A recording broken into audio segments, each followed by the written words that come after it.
Hi Capricorn, this is Job. Welcome po sa ating channel. By the way, Capricorn, this is your weekly Gabay Tarot reading from November 24 to 30, 2025. Gamitin ng reading na ito bilang gabay lamang. Kung naka-resonate kayo, comment down. Tandaan, Capricorn, ito ay channel reading. Kunin niyo lang po kung ano naka-resonate sa'yo. This is for you, Capricorn.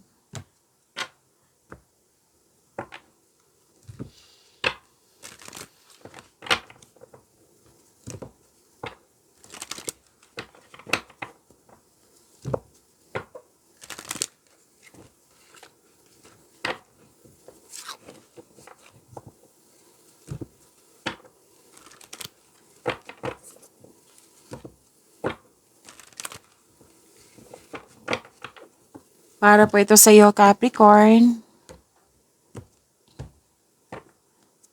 Ngayong November 24 to 30, 2025.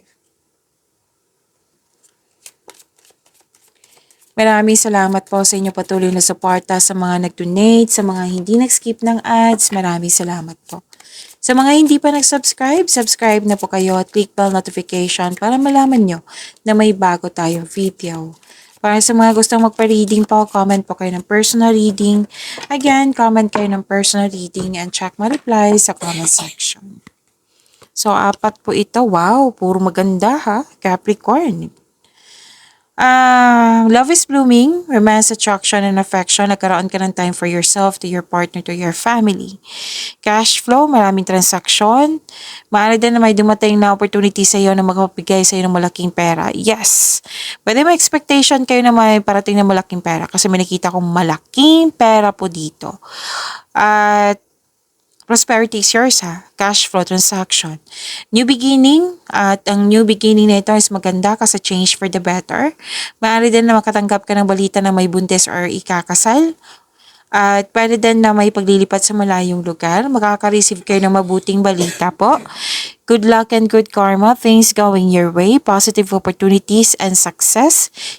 Recognition din. Kita-kita ko dito yung happiness mo.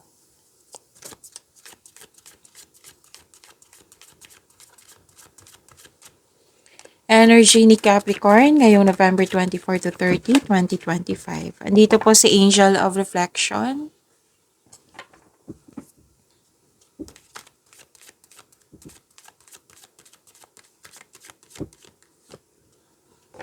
Andito din si Angel of Blessings.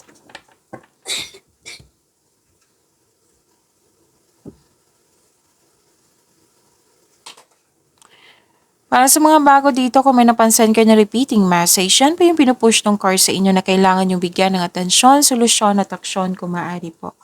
So, na yung energy ni Capricorn.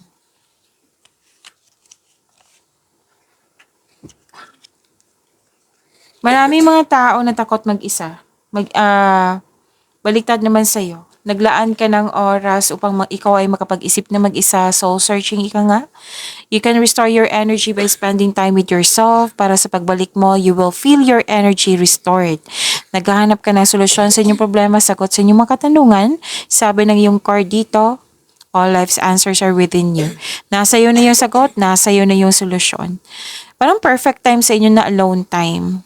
Pahinga yun sa iyo yung space yung space. Pwede din may tampuhan na kailangan mo magkaroon ng space para sa pagbalik mo, okay ka na. Feel free yourself para makapag-isip ka ng maayos. Nakikita ko rin dito na mas gusto mo magtrabaho mag-isa rather than in collaboration. May masusunod na tradisyon? Opo.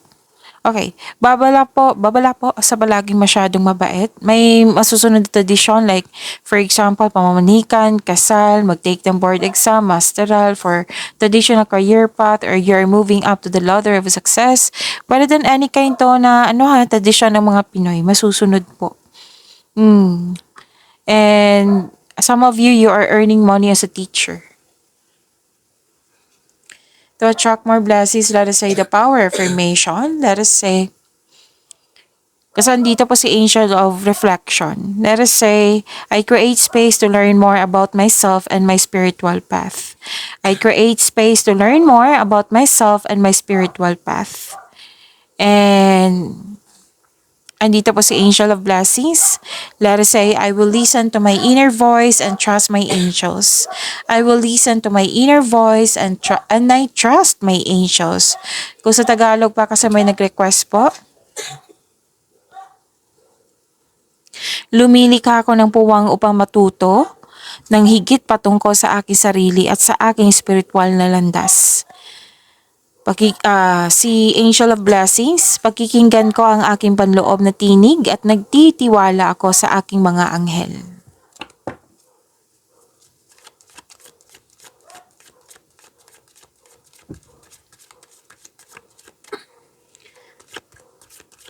For year-end money po ni Capricorn, ngayong November 24 to 30, 2025.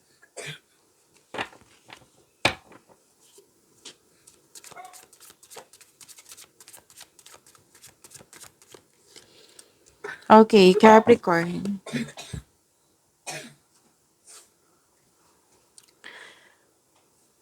Ang ilan sa inyo may plano mag-resign para subukan yung ibang career opportunities.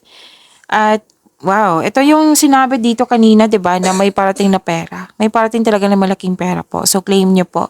Magkakaroon po ng financial stability. At andito din po andito pa rin from here to here. Naghahanap ka ng solusyon, naghahanap ka ng sagot sa inyong mga katanungan. Tapos umiwas po daw kayo sa toxicity po. Okay?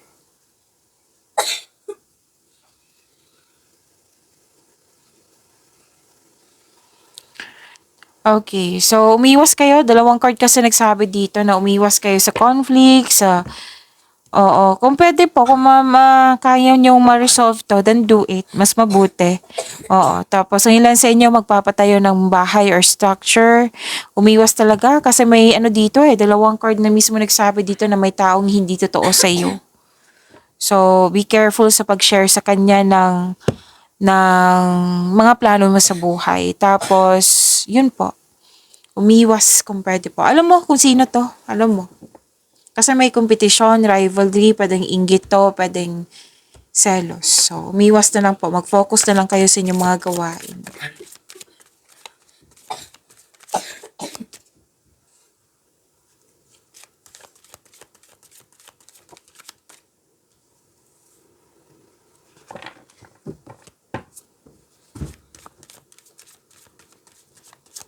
This is about your love life, self-love, partnership, and romance. Andito po si Angel of Courage and Angel of Peace.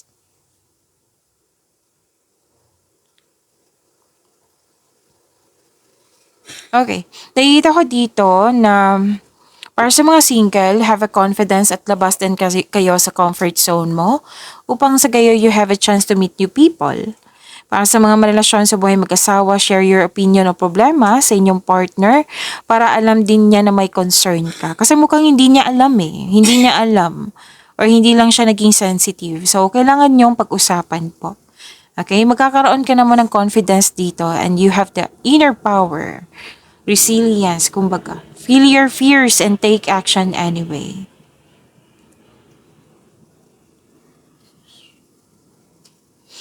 If you are single, huwag pilitin na magbuo ng relasyon na hindi nakatadhana sa iyo. Huwag kayong mag-alala. The universe is working behind the scenes to bring romance into your life. So trust the divine timing. May tao talagang nakatadhana sa iyo. Sa mga relasyon sa buhay mag-asawa, may emotional intense na mangyayari. Ang taas ng trust level nyo sa isa't isa. And this may lead to the next level sa inyong relasyon.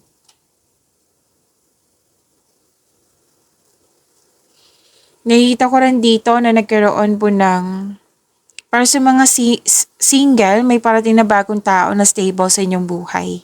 Para sa mga relasyon, kayong dalawa ay matured enough na, loyal sa isa't isa. Both of you are taking action and stability upang may palago palalo ang inyong relasyon. Babala lang po sa ego clashing, okay? To attract more blessings, let us say the power affirmation kasi andito po si Angel of Courage. Courage. Let us say, I trust in my ability to stay strong. I trust in my ability to stay strong. Andito po si Angel of Peace. Let us say, I sense my angel's loving guidance around me. I sense my angel's loving guidance around me. Kung sa Tagalog pa kasi may nag-request po. Nagtitiwala ako sa aking kakayahan at manatiling matatag. And Angel of Peace, nararamdaman ko ang mapagmahal na patnubay ng aking mga anghel sa paligid ko. Pagyamanin niyo po yung blessings na binigay sa inyo, Capricorn. See you tomorrow. Maraming salamat po.